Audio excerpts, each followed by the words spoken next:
नमस्कार मु doctor Manorama Mahanti IMT Bhubaneswar पूरा ओडिशा राज्यर वेदर ब्रीफिंग करछि जदि देखिबा गत 24 घंटार रेकर्ड तेबे राज्यर किछि स्थान रे हल्का मध्यम वर्षा रेकर्ड करा जायतिला ता सहित सर्वाधिक वर्षा रेकर्ड करा जायतिला सुंदरगढ़ ठारे गुरुनिया ठारे 71 मिलीमीटर जे कि गोटिए स्थान रे प्रबल वर्षा रेकर्ड करा जायछि ता सहित अलगा स्थान गुडी करे हल्का मध्यम वर्षा रेकर्ड करा जायछि। आमर मनसूनल रेनफॉल जोटा कि 1 जून ठू नहीं कि 10 जुलाई पर्यंत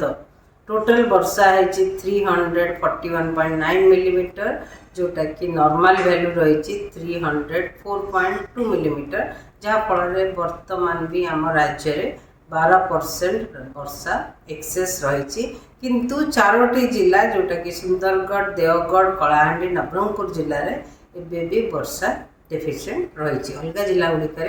नॉर्मल किंबा एक्सेस किंबा लार्ज एक्सेस वर्षा रही। वर्तमान गोटे उपरवायु घूर्णिबलय गांजेटिक वेस्ट बेंगल एवं ता पाखापाखि बांग्लादेश रही जोटा कि रही आमर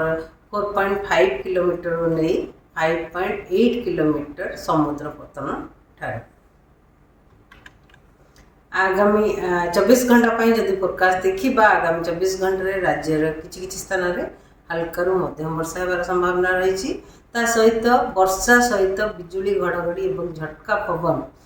30 ରୁ 40 किलोमीटर पर आवर रही संभावना रही जमीक बालेश्वर भद्रक मयूरभंज केउंझर और सुंदरगढ़ जिले में ता सहित आम साउथ ओडिशार नुआपड़ा नवरंगपुर कोरापुट रायगड़ा वर्षा सहित बिजुली घड़घड़ी झटका पवन 30 ରୁ 40 किलोमीटर पर आवर रही संभावना रही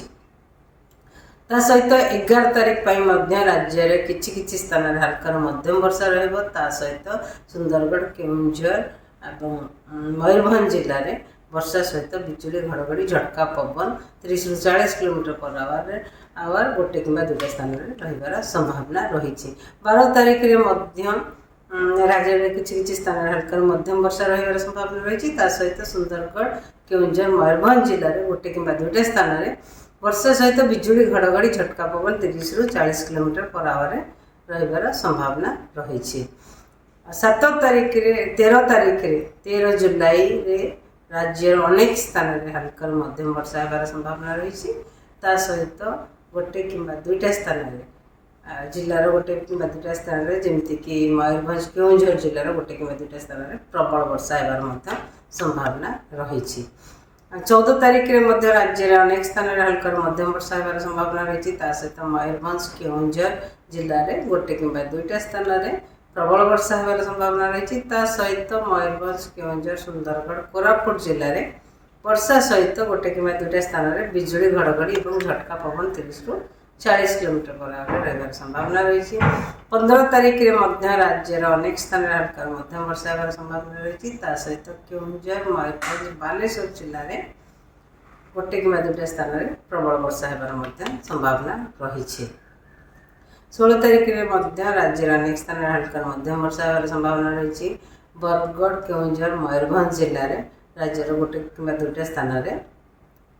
हल्का प्रबल वर्षा होबार संभावना रही। धन्यवाद।